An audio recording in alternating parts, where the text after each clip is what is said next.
bonsoir les amis, j'espère que vous allez bien.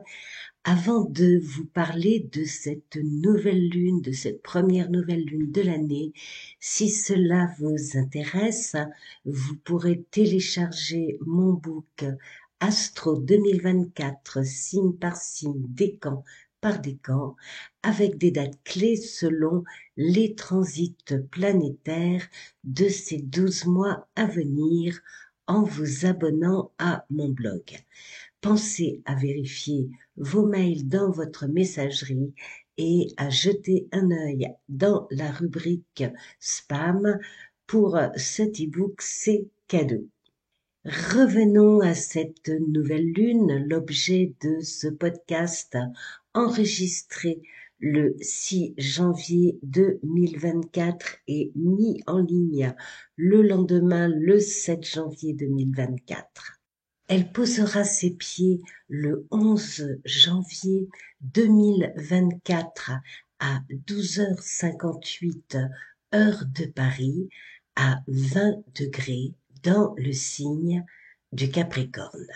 Ce sera sa première noce de 2024 et aussi sa dernière avec le Soleil en conjonction à Pluton en Capricorne.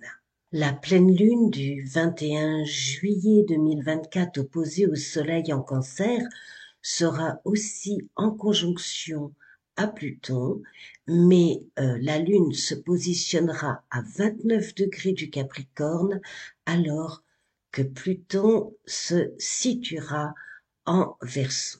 Cette nouvelle lune sous sa conjonction à Pluton expose à une explosion des émotions sous fond de contestation. Les deux luminaires plus 4 planètes dans les signes du Taureau et du Capricorne, Jupiter et Uranus pour le Taureau, Mars, Soleil, Lune, Pluton pour le Capricorne, nous voilà avec une lunaison à dominante Terre, concrète, pragmatique, ambitieuse. La conjonction Soleil-Pluton dans une analyse mondiale évoque les relations de pouvoir, rappelle que si haut que l'on soit placé, on n'est jamais assis que sur son séant et que le fauteuil sur lequel on se croit confortablement installé peut vaciller à chaque instant. La dynamique de cet aspect apporte aussi une formidable motivation pour transformer certaines situations, se libérer d'une emprise, retrouver la volonté de reprendre les rênes de son destin. La conjonction Lune-Pluton a beau se former en signe de terre, il n'en demeure pas moins qu'elle génère des peurs, parfois irrationnelles, même s'il y a un fond de rationalité dans les craintes éprouvées. Alors que dit Pluton dans cette lunaison? Il forme un carré à Jupiter. L'orbe est de 6 degrés 06, donc dénote un faible impact, mais étant d'une part en conjonction avec la lunaison et d'autre part en train de s'éloigner et de se rapprocher de cet aspect carré, il régnera en toile de fond, ce qui pourrait expliquer les angoisses sous-jacentes dont j'ai parlé plus haut. Le Taureau, signe hébergeant Jupiter, et le Capricorne, signe ayant la visite de Pluton, sont copains dans la roue zodiacale. Donc, ce carré, à première vue, n'a pas trop de force.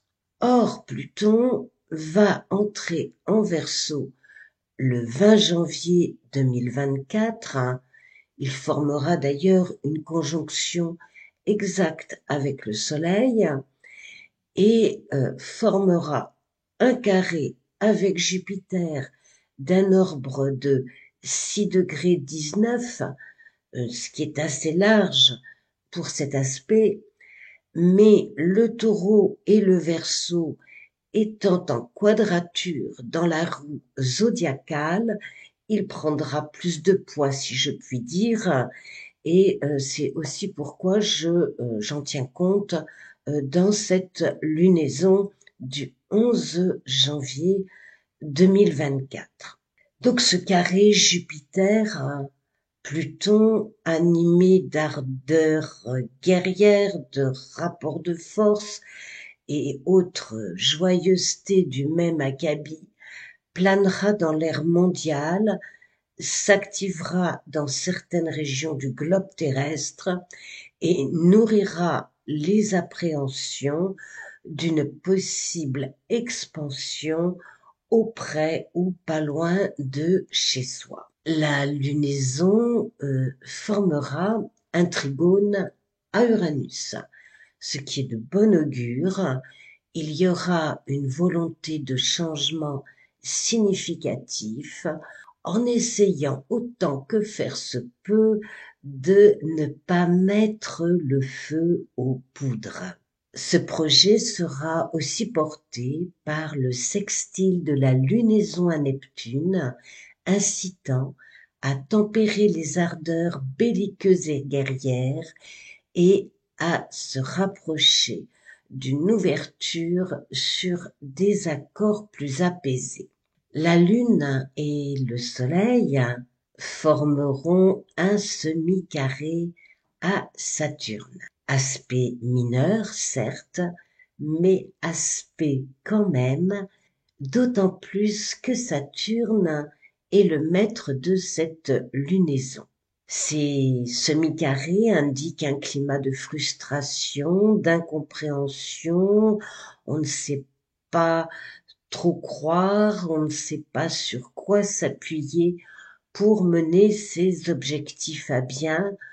On peut avoir l'impression de manquer de soutien et d'être bien seul parfois face à son destin. Quant à Saturne, il a les pieds dans l'eau, dans le signe des Poissons, ce qui met à mal sa stabilité coutumière. Ces doubles sextiles à Mars et à Jupiter en signe de terre pourraient permettre de s'affirmer en posant certaines fondations. Alors, son sextile à Jupiter indique un certain équilibre sur le plan matériel, financier, et il apportera une perspective optimiste sur les transactions économiques. Son sextile à Mars en Capricorne sera signe d'une forte détermination, mais aussi d'un peu de flexibilité. N'en demandons pas trop au sextile, Mars et Saturne ne brillant quand même pas par leur douceur au quotidien.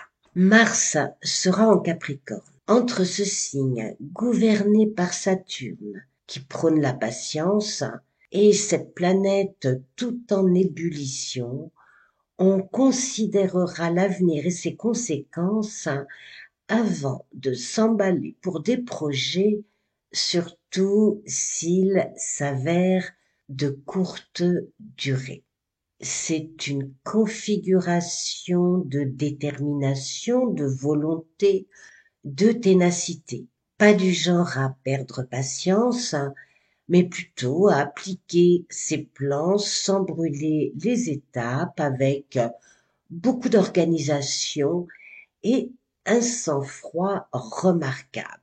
Bon, ensuite, il ne faut pas venir le provoquer de façon répétitive, car il serait à même de dégainer, son arsenal guerrier ou montrer de quel bois il se chauffe. Son trigone à Jupiter alimentera les ambitions. Il est la marque d'efforts réussis qui portent leurs fruits, à condition de ne pas surestimer ses possibilités Il favorisera les initiatives et les projets, participera à une vision plus optimiste de l'avenir sans verser dans un excès de confiance. Par contre, son sesquis carré à Uranus en Taureau sera moins sympathique. C'est le fauteur de troubles, de situations venant changer la donne, bouleversant les plans, qui amènera son lot de contrariétés et de mauvaise humeur. Il renforcera le besoin d'en découdre, de ne pas se laisser marcher sur les pieds. Alors, il y a beaucoup de mouvements et de grognes chez les agriculteurs, du moins en Europe. La colère de la lunaison conjointe à Pluton pourrait prendre de l'ampleur de ce côté-là et sur ce qui touchera à l'alimentation, sa production, à la terre, à ce qui pousse aux récoltes et au monde de l'agriculture en général. Mercure, lui, la planète de la com, est en Sagittaire. Pas au mieux de sa forme, puisque en fait, il est dans le signe opposé aux Gémeaux et au carré de la Vierge, ces deux signes ayant la maîtrise de Mercure, et son carré à Neptune pourrait brouiller la communication, l'entendement. Il s'agira d'être clair pour bien se faire comprendre. Il jouera les entremetteurs, les diplomates, se voudra champion dans les négociations, mais malgré toute sa bonne volonté, cet aspect est l'indicateur de manque de confiance ou de belles paroles s'envolant comme des bulles de savon, car sans consistance. Quant à Vénus, elle sera toute seule en Sagittaire. Si sa présence en signe de feu donnera de l'ardeur aux sentiments, elle manquera tout de même d'appui pour s'exprimer comme elle le voudrait. Son semi-carré à Pluton, son seul et unique aspect, apportera passion et tension dans les relations. Nous avons donc une lune terrienne, mais néanmoins dotée d'une forte réceptivité et réactivité de par sa conjonction à Pluton. Pour conclure, cette carte du ciel astrologique reflète bien l'état du monde avec ses conséquences, mais aussi la volonté de les apaiser, ayant conscience qu'une escalade de conflits ne pourrait que conduire dans une impasse droit dans le mur. La bonne nouvelle est que l'on peut noter une tendance à l'aplanissement des conflits, ce qui aura évidemment des répercussions sur le marché économique. Si vous avez aimé cette vidéo et si vous souhaitez bien sûr, si vous le souhaitez bien sûr, eh bien un pouce bleu, des partages seront bienvenus et je vous en remercie d'avance pour un meilleur référencement dans ce monde virtuel.